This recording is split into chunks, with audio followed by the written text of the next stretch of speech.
Call the spaceships to Davenport. Prepare for divanarchy and interface with a couch in space.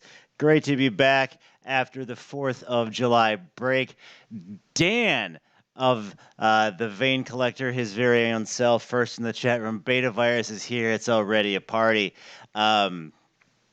Super duper happy to be transmitting back to you there on terra firma. Hope you enjoyed the break. We used the time to not die. It's horrible. It's horrible. It's great sometimes because there's nobody else, but it's also, just an exercise in terror.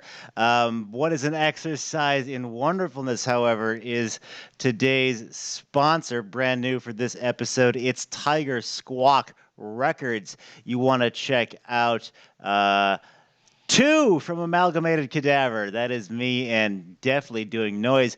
Club Ovator's Tanzlator is out. It is just a battering ram. The Gothsicles covered the Prince classic Delirious. You also want to check out Batavia's single Azurfran. I think I'm saying that right.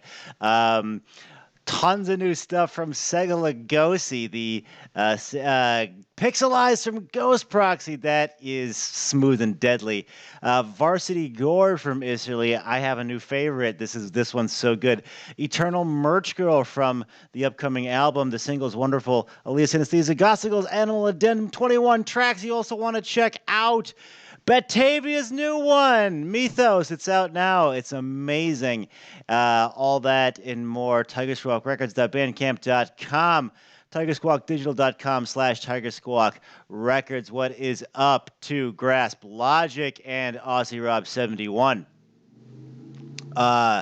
So, ladies and gentle specimens of the universe, gentle sentients, we have a returning guest.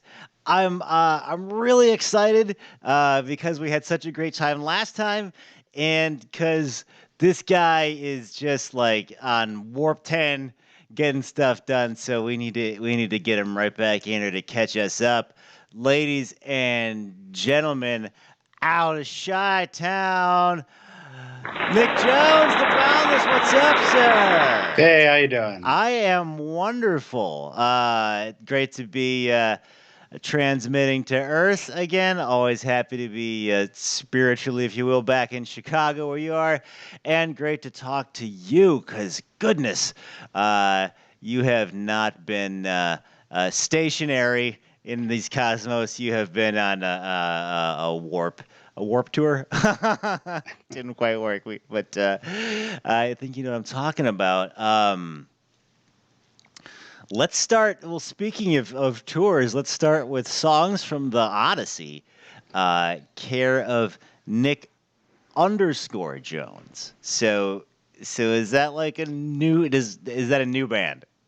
It's not a band. Well, it's a band of myself. So right. I guess Okay. It's a band of whatever those. Yeah, basically, a couple of things happen with that. Is that it was a place to put my scoring work. First of all, I might have other releases. I'm starting to like doodle on it, but it's for things that don't really fit. They're not necessarily going to be played live. First of all. And they're going to be more abstract, kind of classical-ish, score-ish, definitely more the headphones music. Nice. Type of headphones experience. music. I love it. Yeah. So I'm excited about what's come out with it. It was a place to link up. So when I did Coinhammer, that we'll go and I'm sure talk about here a little bit, but I linked it back to this kind of solo project with Nick Jones being there. Nick _ because there was also another Nick Jones already there. Oh, really? And it's for theater and all of that, and that's my playwright name. And also when I did my graphic novel, I released it as that. Because there's also, it's a common last name. 5th most common in the United States, I think, still. Jones. So, anyway. So what in the _, is kind of, I don't know, it's your thing now, man. It's I figured just move it to the middle and you'll be fine. There you go. So we get that at nickjones.bandcamp.com. I think it's Nick Jones 26 because again the other Nick Jones is already there. Oh, okay. So Nick Jones 26.bandcamp.com. Now the thing you scored. This is a play. Yeah, it was a Zoom theater. I was acting in it as Cool. Eumaeus. Well, so, you acted and scored in a Zoom theater production. Yeah, it was really That's kind of it was intense because I was cast in it as Eumaeus, and also I learned the hand drum, so I had a djembe, and I took some drum lessons for that. But it was pre-COVID, so I'd done a couple little scoring things for it, like the Lotus Eaters was obviously in the digital gnosis and Boundless Realm, that kind of sitar, trippy mm-hmm. tabla music. And I was like, here, I can do this stuff. So I gave it to the students for this. It was a university production Mm-hmm. where I work. Well, then, of course, the world shut down. I don't know if you remember that. So that happened. But Oh we boy, had do I. one performance that was actually the biggest, most exciting live performance I ever had, because all the students, before they went home, they had them come in from the whole department and said, well, we're going to shut down the next day, but we're going to do one more Oh performance. wow, cool. So every time anybody got on stage, like everyone applauded and exploded with That's it. awesome. It was cool. But then after that, I was like, hey, we're going to be doing this on Zoom, and the Odyssey is long. And I So was it's like, it's the James Joyce Odyssey or what? no, the Homer. The Homer Odyssey, duh, sorry.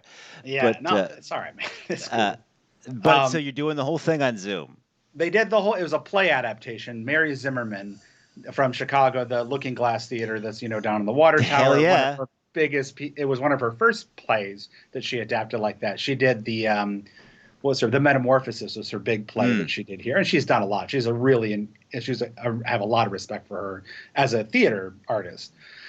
Anyway, it was her adaptation. They were doing it at the university I work in, and then they as IT staff stuff, and I was just like, hey, I act, and I just kind of want to. I love the Odyssey, so let's see what we can do. So Mm-hmm. that's how I got involved in that. Very cool. So then we were translating it to Zoom, and I was on it on the tech back end because again, they're all theater artists. They have a lot of it now with the IT that world. So I was kind of in between that, and I was also like, okay, couple things. One is I do want to release it. It's an opportunity to actually do a musical score to the Homer's Odyssey Mm-hmm. and to really understand what the beats of that are. So I did that, and I went and I really understand that story, Mm. and made it so. And then they played it in the background. But then I wanted to release it also because it's cool to have it out there. I'm excited that I did. I learned a lot. But also, it was a good background music and the transitions, because otherwise you're watching 3 hours of Homer on Zoom, which is, interesting, but it really needed an underscore. So that's why I did it. That's amazing. So there's a 51 track album out there. Like I agonize over each track. Was it like you going over it, with a microscope and tweezers on each one, or was it easier to sort of just kind of think about the whole thing at once because there's some shorter tracks on there? What's the experience of such an endeavor like with all those that Well, track? luckily I had a sound designer I was working with, so we'd meet on Zoom, and I'd kind Mm-hmm. of get their ideas. We'd bounce them around. So they weren't a musician. They worked more with sound. They were more a lighting designer primarily. Wow. Okay. So we bounced ideas back and forth, and then they started writing things up. The hardest part for the release was figuring out what I did, because I had one 68 channel. I was going to have it very organized, but everything was happening so fast Mm. that I just started, and I first played the Muse theme, and I was like, oh, well, that was cool. And then it was just kept doodling from there until then I get to the end, and I have to split it out into Oh wow. 51 Okay. Ableton projects to make sure I mix and master it. Because before it was like it didn't matter, it didn't have Right. to end. The songs were just Oh, underscoring. They okay. were going to fade it out. So just Um, yeah. translating this live Zoom weirdness into something cohesive that you download from Bandcamp. That's kind of cool. Yeah, it was fun. I'm glad I did it. I learned a lot in doing it. So Mm. that was and I enjoyed. And it was nice to have something out there that was more substantial than I had. Did a little short film, and I had a dance piece that I did. That I had something else on that Nick Nice. _Jones project, like with modern dance. Okay. So Well, anyway, you there on Earth, you want to get get some culture in, but still maintain that industrial cred. You want to check out Nick Jones 26.bandcamp.com. You will go on several journeys in the theater of your mind and exactly. ears with the help of our guest today, who that's a little bit of icing on the Nick Jones sheet cake because we also got Coinhammer in the clip. Yeah. Um, like, give us the high level overview about the Coinhammer, and then we'll take a little listen. Okay. Coinhammer is a project with my friend Daniel Knox. He's toured around. He does a lot of singer-songwriter stuff. When I first met him, I knew we had talked 20 years ago. I just met him on Belmont. They used to have the Kokomo Cafe there, no Oh longer yeah. there. Yeah, it was just Okay. I was living down there and just randomly talked to him, and we ended up being friends 20 years later here and made this album. It took only 3 years to make the album, really. But anyway, it's a lot of found sounds as far Mm. as the album itself. I can go way into there's a lot of story in that 20 years. Daniel Knox is his own story. But really, the funny thing about it was we both we always wanted to collaborate, and we finally just had the opportunity to do it pre-COVID, and then we Mm. released it during COVID. A lot of it has found sounds in it that we recorded on our iPhones, Cool. just as we went around. So he would tour the world with Daniel Knox. So some of the birds are from Madrid. Oh Some of no. yeah. So there's a lot of stuff from around the world in that. And it was also interesting to do it during right after COVID to be mixing it and things like that, because there are restaurants and things like that that you never knew would come back again, and at least in the States, if you're vaccinated, they do come back. So Hopefully. anyway, so that's Coinhammer. And then it's also this industrial. He loves Neubauten and things like Okay. that as well as I do. So it's that kind of noise project as well. Cool. Let's take a listen to that. This is Coinhammer.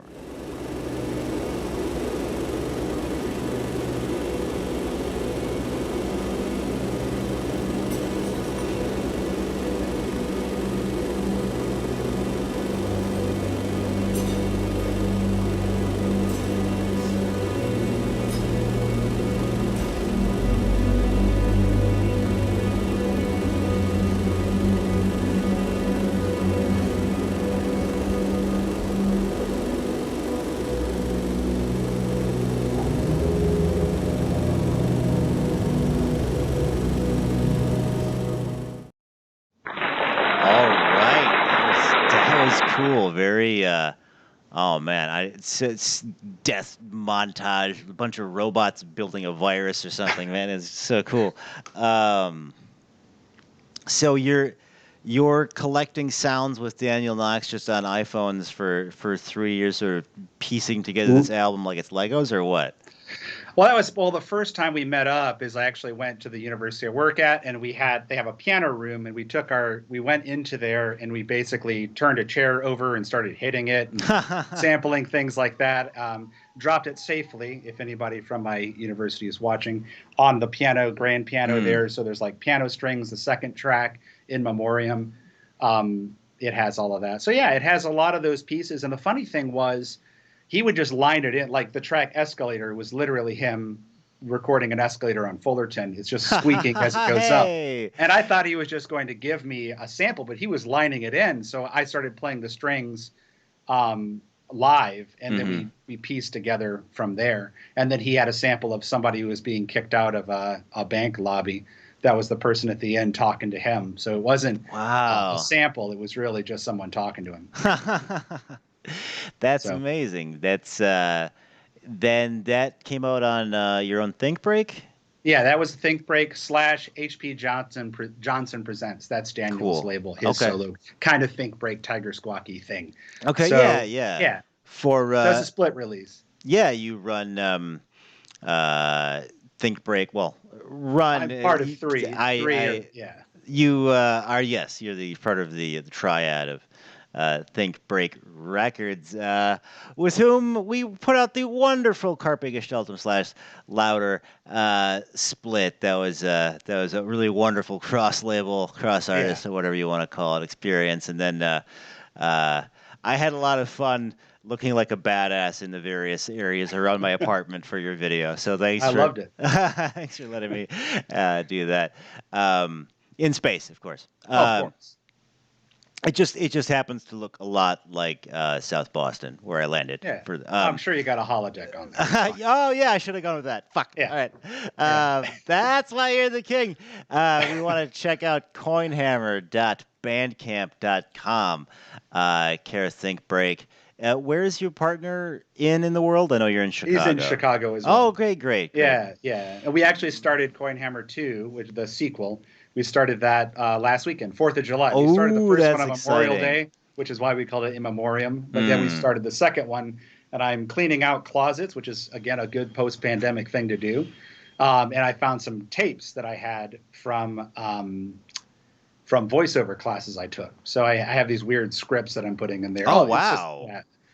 That's And we're amazing. Yeah, I just hit randomly. It was me doing vocal warm-ups, so that's going to happen. And then I'm also learning to mix in surround sound, so it should come out 5.1. So we did that where we put some of the choirs behind us. So I got the back speakers there. Way to use all parts of the buffalo, dude. The For our listeners, and by which I mean for me, and I prepended with for our listeners so I don't look dumb. When you have, because all I know is like that Meat Beat Manifesto, like quadraphonic shit, where you had to hit play at the same time on 4 different systems. When you record in 5.1, does the audience need anything special magical to hear that?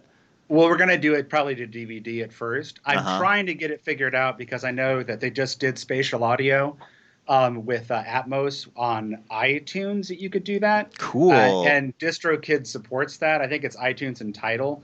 But I have to, I think, finally get a Mac at least for the final mix pace. But it's actually going to be, that would be Atmos. So I'm going to have to figure that out. Okay. Because it's 128 channels or something like that. Oh, man. So a figure out Coinhammer what experience is coming your way. What's up to Murloc RJ on YouTube?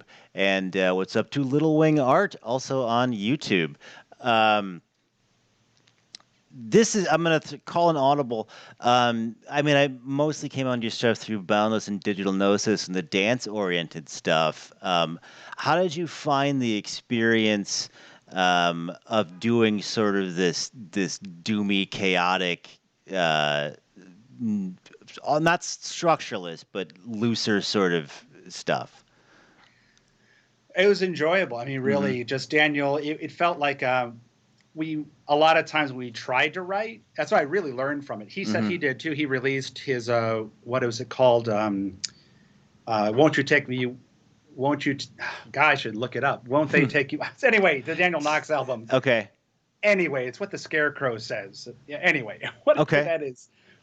He took the Coinhammer experience. We just kind of went. Anytime we tried, we deleted the project. Oh, really? We were like, I'm going to do this and I'm going to do that. And he and I think, both have what I bring to the Boundless and what I try to bring to my dance music is a understanding and a knack for melody, for lyrical melodic content and for texture. And so instead of going directly into that, we just kind of recorded things in and went on the fly. That's cool, and then cleaned it up. So yeah, that was what I experienced. Wow, it's like this, just sort of channeling these primordial energies, but you can't overdo it.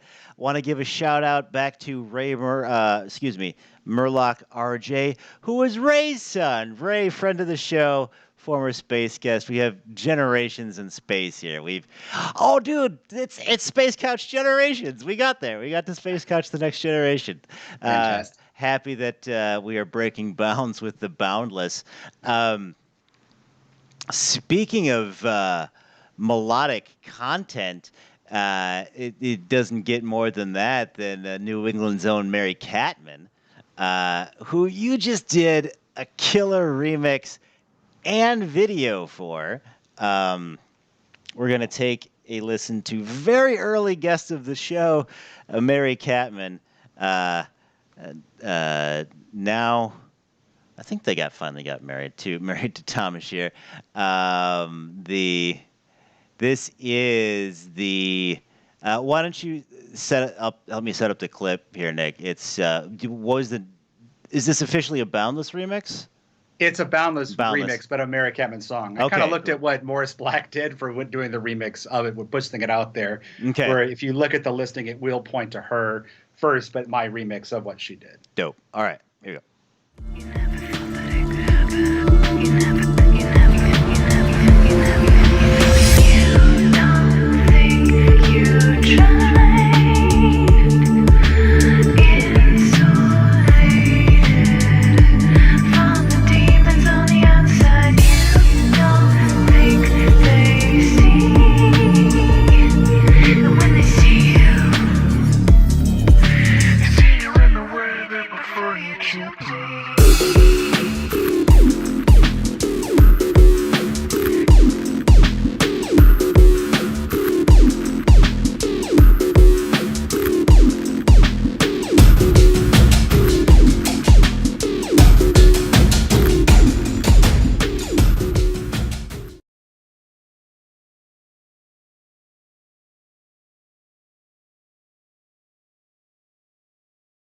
7. Yeah. Little Wing Art says fire. Grasp Logic says that synth line is fire. You are bringing the heat. No thermal boundaries either. You got 3 robots from Aussie Rob. And author deluxe, Michael Vasil is here. It says freaky. I love it. How did you get in contact with our buddy Mary, and tell us about the process of making the remix? Like, a lot of people here are industrial people, so like, did you lock in on like a certain like little trick, or was it did it sort of just flow and then you filled in the pieces from the kit, or what's your process there? In this one, what I really enjoyed, I met her just online because I Mm-hmm. heard the song and I really heard kind of the piano lines and that trip hop feel that it has. And I love her vocals and her Mm-hmm. production. And I just really love the melody of it and the general structure. What's for this one, the thing for me that pushed me out of my own box was that usually I'll just chop up all the vocals and just make things remixed to what that is. But I really love structurally what she did. Mm-hmm. Her note choices and her vocal production. I loved her drum production, but I Mm-hmm. wanted to speed it up a little bit and make it my own thing with my own trip hop kind of beat. So really, this was different for me because I just plopped the vocal stem right in there and then just kind of made troughs for where I wanted to do my own segments. Okay, cool. Uh, That a lot of that scaffolding just sort of fit nicely together, it sounds like. It really did, and I was really really happy with how it came out, and I'm glad that she let me put it out there and release it. And actually, they are playing Helix and Slumbage 23 is going to be playing in Wisconsin, so I plan on going up there and Oh, actually nice. in person high fiving. Oh, very cool. So that'll be cool, and we're talking about potentially doing another release of some sort. A direct collaboration, the Boundless, a double feature too, maybe, or Nice, 3 or man. 4. Who knows what else is going out with that? So Love it. Your brother, Nevada Hardware, says she has a fantastic voice. What is up to Nevada Hardware? Thanks so much for hanging out. She does. Yeah, well, it's interesting. Like 5 days or something after we moved out to Boston, we had a show in Amityville with Mary Catman and Big Time Kill, who, of course, you awesome. know as involved with previous Digital Gnosis work, right? He mastered the Gate album. So it was, which is so good. Everybody check that heat out. Speaking of fire, and it was just such like just an injection of like, we're gonna put you right as New England as possible, but still tied back to Chicago in a wonderful way. Um, Speaking of getting global, this is exciting. You've been involved with Endless 3S's Yes. collaboration platform, leading into some actual releases. Tell me about this experience. Endless was something that basically, when the pandemic started, I joined Beardy Man's Patreon for a short time. He's really cool. I would still stay beyond that, but he kind of split from where I wanted to go. Mm-hmm. With his Patreon. But anyway, he was excited. Endless was coming out. I had heard about it. It's a real-time music app, basically. It's a collaboration, so it's not. It's always running. It's just like Endless with 3 S's because it's always just kind of going. Oh, okay, cool. So during That's the cool. pandemic, and then there's a really amazing Discord community. In fact, Little Wing Art, who's out there right now, I met her through Endless, and she's on the Syncline release here that just came out. It's an amazing experience that you can't really explain it until you try it. And it's free on iOS, and they have a trial for like 7 days, I think, on Mac only right now. I'm still waiting for the Windows VST. I kickstarted it. Tim Exile started. You know Tim Exile's work. Some of his he's like a live improvisational. You have the Native Instruments complete stuff. Sure. He did some reactor stuff. Oh. So the mouth and the finger in there, as well as I think that comes Flesh. I think comes. I don't use that one really, but the mouth, the finger, and then Vectory. He made that. Okay. It's a Tim Exile, and the Tim Exile kits are in Machine. Okay. Anyway, so he's amazing. He ends up being an amazing human too. I met him on the phone a couple of times with some of this in Endless. I was in the beta for it. before it really launched. Hmm. And they're still working on the Windows, and I will be helping them at least with the early alpha. I'm on the alpha release because I the Of course Kickstarter, you are, so I'm going to man. have that. So anyway, it's an Making amazing thing. I recommend anyone try it out. Endless with 3s's.fm. It's free on iOS, iPad, or iPhone. It's kind of like you're texting riffs to each other. So hmm it's like I could do a drum beat and I hit go, and then somebody else around the world will pick it up, and then they can start transforming that drum beat or adding a bass or line in. I played a guy from Poland goes by Loop. He hmm plays guitar, so you have live guitar happening sometimes. And it's just always running. And like I That's said, I've met cool. friends from around the world with it. So is it like, you write to a guy like, "Hey, send me a riff," or is it just like this song that's always playing? I don't. Songs that are always playing. They have like join in jam rooms that you go in. Like that's how Uh-huh. I met a lot of people. That's how I met like Little Wing, for example. I met Oh, her. So it's like you kind of fascinating. go. It's just always running. It's just all these riffs are always Okay. running, and then you just jump into it and just keep adding to it. And there's a good community that Genius. kind of polices itself. So there's only been like one or two assholes. Only hmm one that I know of that was a true asshole that got banned from the whole platform. But It's gonna happen. mostly it's going to happen in the internet. There's Yeah. some crazy stuff out there. Hmm. I don't know if you've been out there, but it's No, I don't crazy. touch it really. Okay, it's good. Just stay out in space is fine. But anyway, it's amazing. Endless is amazing. So we did I think it's one of the first releases to do this. The sync line release, Digital Gnosis, because Roybot, who's the other half of Digital Gnosis, Shout out to Robot. as L, of course, because in Digital Gnosis, I am not the Boundless or Nick Jones. I am Jay, Hmm. because we're both named Nick, and otherwise it's confusing. And we want to have intentional confusion, not confuse ourselves. So anyway, in this release, the fun part of it is we actually threaded the stems back into Endless, and people are still jamming on elements of what Oh, happened. cool. So it's like a perpetual remix, and sometimes they'll go back in there and drop in more pieces. And some people have rapped over it. It's been fascinating. Wow, I've met, what an amazing. yeah, I got to get on that cuz when you say collaboration, I do a lot of projects. We've done them together. We've yeah, collaborated back and forth, and that's always been my process. And I think we've all had the collab where you're very excited, and then one guy says like, "All right, I'll do this drum loop," and then the guy goes, "Okay," and then you blink your eyes, and 5 years have gone by, and the yeah, fucking track's still not done.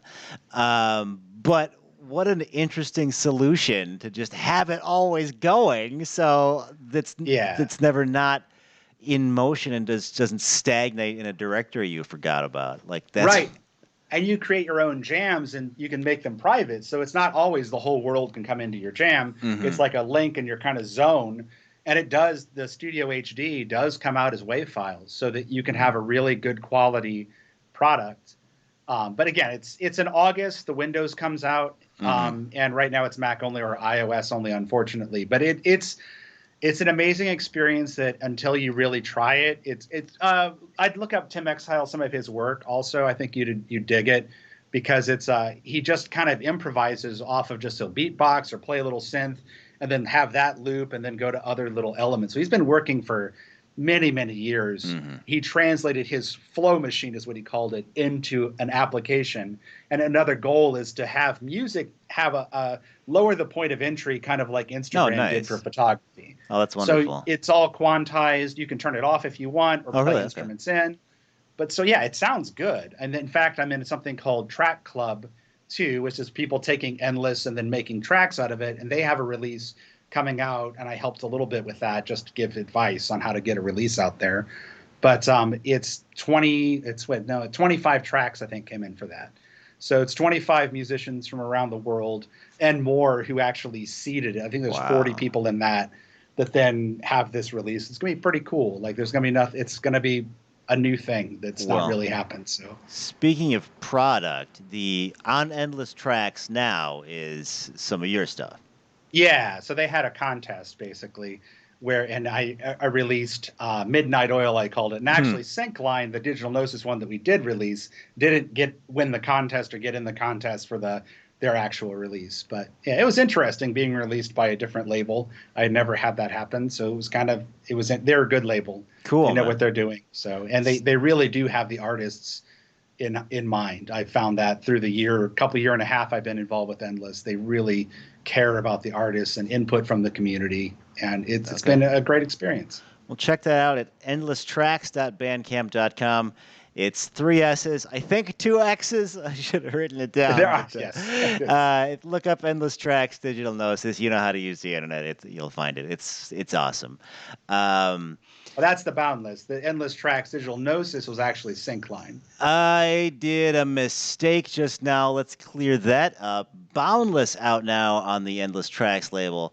Uh, uh, Many other places, but there specifically. And Digital Gnosis. We've done a couple flybys on it so far. Let's get right into it because out now. The guy does not stop. Yet another project, Digital Gnosis Syncline. Let's get into that. How do you feel about this album compared to like previous Gnosis work?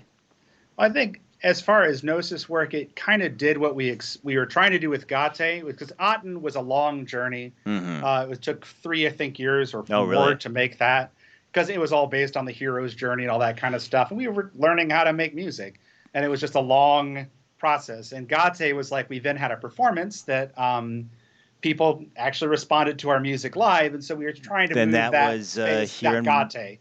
Yeah, that we played out that was here in Boston Boston. Yeah. Convergence. Yeah, we played.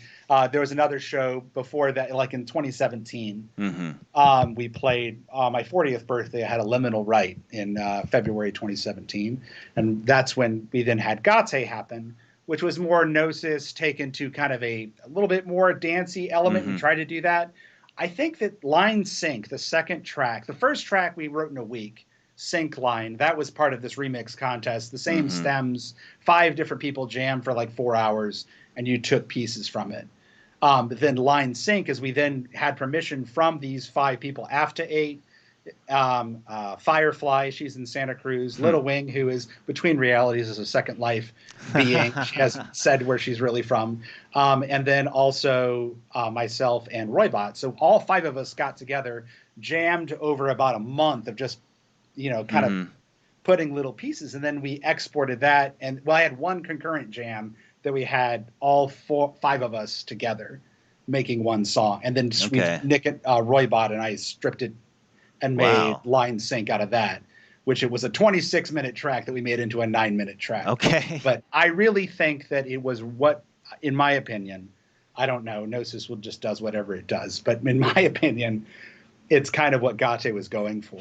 Oh, okay. Line Sync, it really did. And for me, musically, honestly, Line Sync, I had a whole bunch of things I was doodling on for the Boundless, my drawer of just ideas. And I was like, I did Line Sync, and I said, this is what I want to do. This kind of music that's immediate, that's dancey, that's groove oriented, that's more minimal for that. I think having the Nick_Jones space helps that too for the Boundless, to where I can go if I do feel like making delicate headphones music or crazy headphones music, I'll go that direction. But anyway, so that's where it comes. That's where Line Sync comes in. And awesome. It was a great project. I'm really happy with it. We're not gonna not listen to it now. Here's a little taste of Line Sync.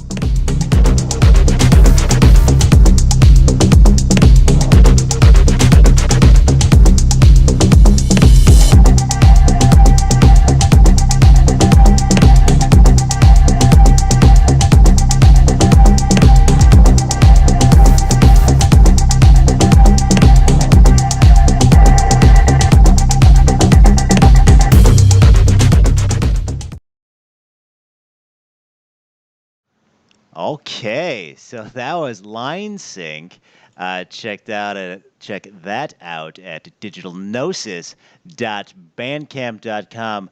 Gnosis is Gnosis. Don't you GNO?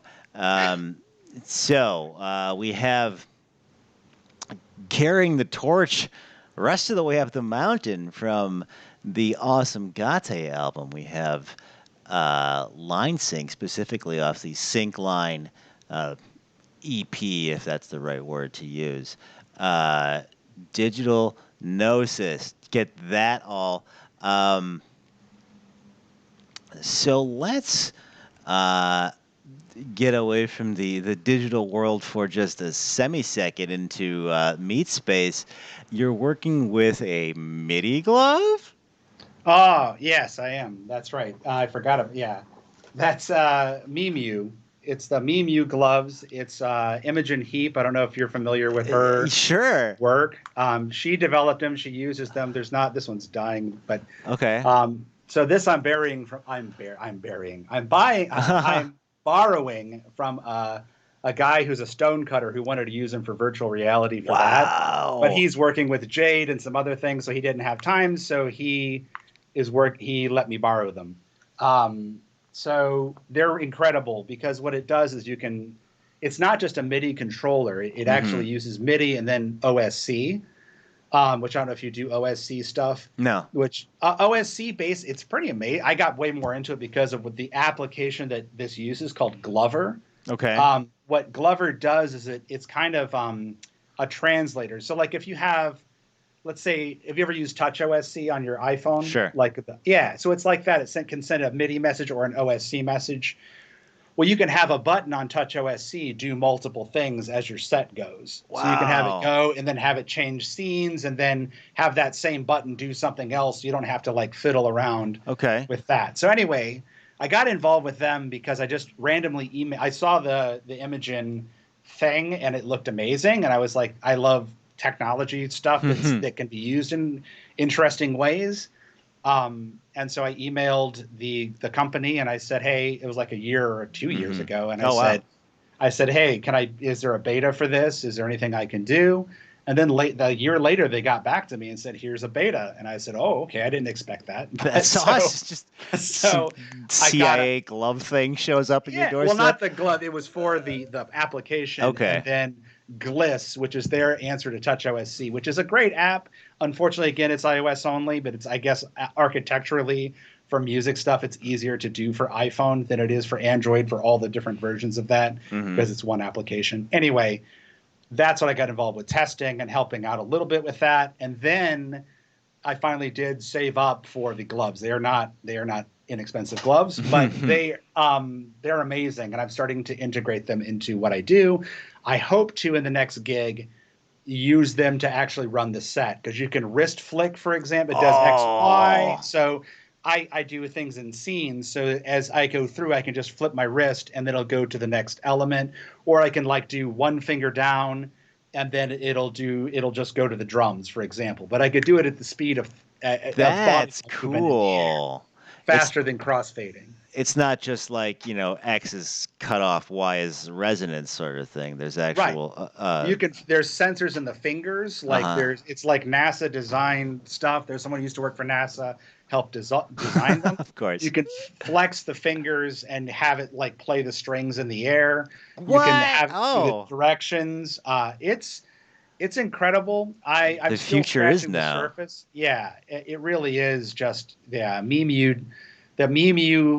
Memu.com. I think that's how the gloves. That's their application. But And it works pretty well. Like it's not one of those like things where it's like it looks dope in the commercial and it's kind of shitty when you get it. it works well. You do Uh, learn a little bit about networking. I okay. learned a lot about that because it's wireless. So it's Okay. using the Wi-Fi. But I have a Wi-Fi travel router that I'm going to bring to the gig, and then that'll give a Wi-Fi network between the gloves and there. Yeah, Ariana Grande, she uses them, and that was been. I know it's safe. She's done it in Madison Square Garden and Wow. stuff Oh, like no that. kidding. Okay. I know, yeah. So I'm they not up are on the safe. Ariana Grande beat. Yeah. So anyway, yeah. So she uses them. Imogen Heap uses them. Some Chagall is another person. She's out in Amsterdam. But what's been cool about the company is they're pretty open and they have a weekly Zoom call. And so I've been involved with that. And it happens to just fall at my lunchtime at work Mm. while I'm remote. So I was like, that's how I met a lot of these musicians and artists from around the world in a different sphere. It's a different vibe, little bit different than the Endless, but it joins because one of the app developers for Endless also he designed the Memu Glover software. Mm. So it all there, and Tim XL and Imogen Heap, I know, are good friends in London. Well, That is a pretty awesome thing to get in on the ground floor of. I hope to see that in action someday. Um, Speaking of seeing Nick in action, we touched on it a little bit, but I wanted to concentrate on music. But you're an actor. Tell us Yeah. about acting and specifically the nuances of Zoom acting. Well, basically, I after the Odyssey, I was then in All's Well That Ends Well as the King of France, Hmm. and so that was it was interesting. I auditioned for it. Hadn't done Shakespeare in a while. I kind of wanted to do Shakespeare again, and it was fun. I don't know about Zoom acting anymore. I don't Hmm. think I would do it unless I wrote a play that specifically was using the technology, that Zoom was a part of the story and the Hmm. narrative.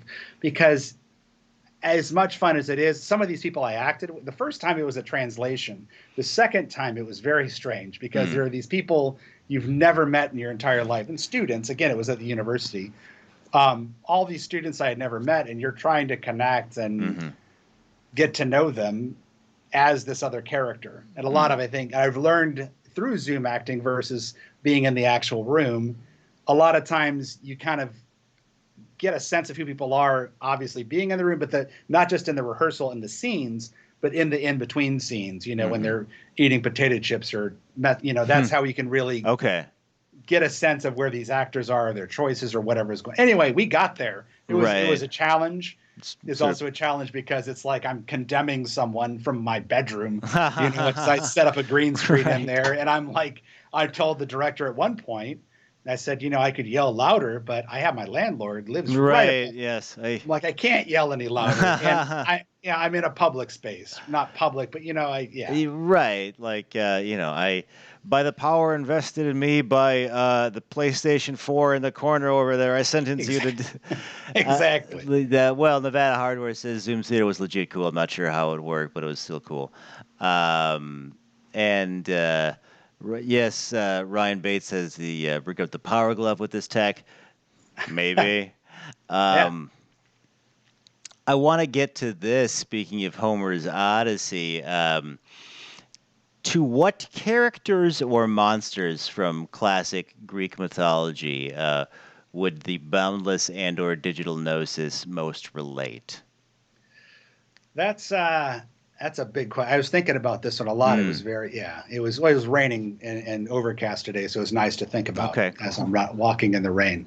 Anyway, I think for the Boundless, again, it was that split. So I have the first EP is called Rise, and I actually was going to call it Rise Dionysus. So I Hmm. think it was like that was the Dionysian kind of dance, and then I had Right. this other one's the Apollonian. I had this kind of obsession with that split with the Hmm. Apollo versus Dionysus, like the structure of reason and the dance frenzy. Hmm. And so that's what Drift was, the Apollo kind of version of that. So I guess it's the tension of that, but now I've kind of gone um, outside of all of that. So I related to it and it served its purpose, but that's where I've kind of walked away from it. I've kind of said, this tension, this primary tension between, Apollo and Dionysus or Hmm. reason and passion or whatever. I was like, I just need to write stuff um, that's just from me. So it's the not a mythological abstraction, but Hmm. what is happening in the moment in the room, and what is music Interesting. that I personally connect with and want an audience to connect with, and think about the experience of myself as the audience instead of this abstract kind of framework to then go through into the audience experience or into the performance or the person listening. Wow. That got meta. I was expecting you to say like Medusa or something, but like no, we got off the page. All Uh, right, it's Very balanced. cool. Yeah, Yeah. Yeah. Okay. All yeah. right. Staying on brand, man. Uh, what would you call digital gnosis? You think? Well, I think digital gnosis. It was in the Greek mythology. I'd say Hermes was in the Aten album, but also it's Hmm. kind of remixing a bunch of religions and spiritual practices and mythologies. Because if you're a deep digital gnosis fan, even more than we are, Hmm. you go back our first album Seven. actually says on there featuring William Blake. I put that in there as a joke, and then they put it in Spotify because the Blake mythology. Oh, wow. The first 5 years of Gnosis was just messing around. Okay. But I had a book of Blake poetry in my studio, which is, you got to. You So I gotta just do it. grabbed it and opened it randomly to this amazing passage that was about this. That's how I discovered some of his myth. And he has this whole thing. If you really go into it, it's Urizen, Urizen. It's Yeah. like this idea of reason. It's like the big Blake picture with him standing over in the big kind of like compass. That's Urizen. It's kind of like reason to an extreme degree. That's that, and then Aten obviously was from the Egyptian mythology. So that was Akhenaten, who was the first monotheist, and so it was taking his idea, and then of course they killed him. But it was like Aten was light, and then with that also it's the we do a lot of projection and lighting design, so that's part of what it is. But it's fun.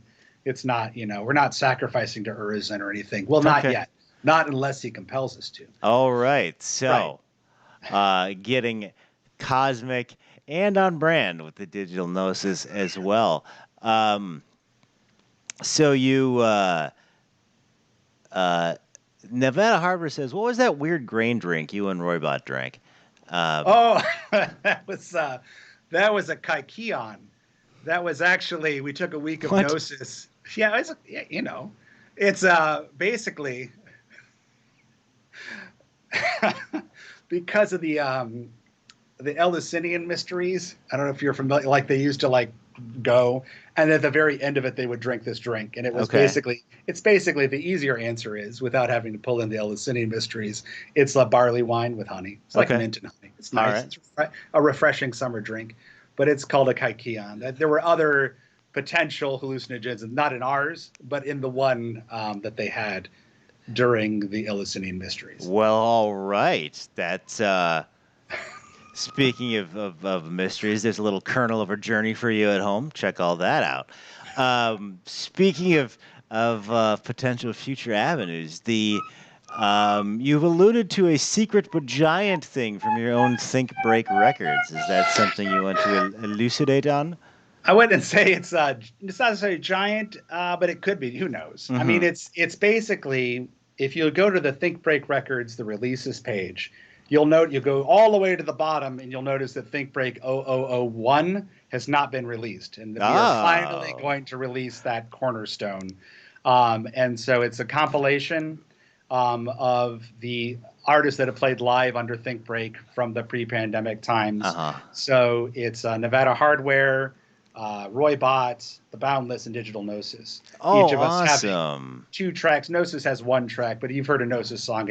Really 1 track is 7 there you tracks. go. So but anyway, so we're doing that, and we're going to have video to each one of the songs too, and they're all songs played live, and we're pulling them all together as this kind of first experience of what Think Break was, and kind of a sampler of what we do. And so they're all unreleased. None of them have been released. I know for The Boundless, I'm doing the intro I did for my live stream. I took Verdi's Requiem and put, hip hop beats under it. And then Ringing the Right Stompscape, which I played live once, but it's basically, I really love Daft Punk's Alive 2007, and I love Justice's Woman Worldwide, and they've done it a lot where they take elements of different songs and kind of mash them to their mash up with their own stuff. So that's what I'm doing, Ringing the Right Stompscape, which has ring, right field, stomper, and blankscape, all kind of in elements. But the funny thing with that one, again, getting back down to the line sync kind of element, is I played it live, I think it was October 2019. And that was the first, I was like, oh, it's a kick drum and a bass line. I'm like, oh, and the crowd's into it. I'm like, oh, that's what the crowd is expecting. Not my giant, it is good. It's like, that's what these tools are made for, this kind of music. So I'm going to keep experimenting that way. Very cool. I love the idea of going back in time to release your own 001 on the label. That is sci-fi as all get out. So we are on this rogue flight path out here in space. I'm going to bring this flying divan back on into the station. Where we want to do a pass around a few very important planets. That is, of course, you want to check out nickjones26.bandcamp.com for songs from the Odyssey. Coinhammer out now at coinhammer.bandcamp.com. Check out the Boundless remix of the Mary Catman track. It's going to blow your mind. Speaking of tracks, Endless Tracks, also available on Bandcamp, is a label that just put out a new Boundless track. That's, of course, all good. Digital Gnosis Sync Line is also out now. He just doesn't stop, featuring the amazing Line Sync track. We got Think Break 001 in the clip. Is there anything else we need to keep our ears to the cybernetic ground for the pipeline of the wonderful Nick Jones? Two more little things. Sure, man. Well, one is Freeze Etch, who I know Adam Duckworth's been on here. Love Freeze Etch. Yeah, I do too. He's a cool guy, and I like his music. Digital Gnosis has a remix of his. We did actually back in December, but he found there's really a lot of people. Planet Damage, Damascus Knives, a bunch of people on there. Obviously, a lot of good people on there. So we're on that same remix album. So we'll be sharing that and my other guys. And then also Endless. I don't know how it's going to be released yet, but another amazing project I just got done with my friend Little Wing, who I met over Endless and Discord and a bunch of other people. It's called Once Upon a Jam, and we took some Rumi poetry, and there was someone that played the flute in New Zealand, someone in London played some other things, someone in Vancouver was playing the iwi winds. Goodness gracious. And then we have a video that's going to come out with all of that too. So I don't know when or how that's going to happen. We just got the video done, and I'm very excited about it. So that's the next big release. And then after that, it's just working on a new Digital Gnosis album, a new Boundless album, and a new Coinhammer album. Kick ass, man. Spinning plates like there's no tomorrow or boundary, because we got the Boundless here on Space Couch. This is Brian for Space Couch, for Nick for the Boundless, for Digital Gnosis, for Coinhammer, for Nick_Jones saying, call the spaceships. Oh, hey, we got a request for double feature too. So we'll see what we can do with that. Call the spaceships to demo. What's up? Go on. November 12th, just confirmed also Subterranean Downstairs Think Break Records show. Oh! So you got to come into town. So. Oh, hex yes. Oh, man, I'm happy. Well, A, I'm happy the Subterranean survived. And B, November 12th, Chi Town is where you want to be for some Think Breaking. Until then, I'm going to be in space / Boston. I haven't figured out how the story works. Saying, call the spaceships to Davenport, prepare for Divanity, and interface with this couch in space. Space Couch? Out! Yeah! What?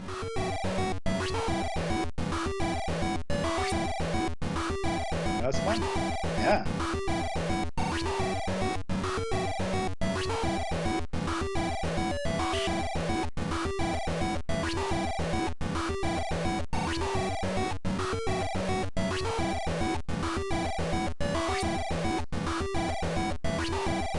Awesome.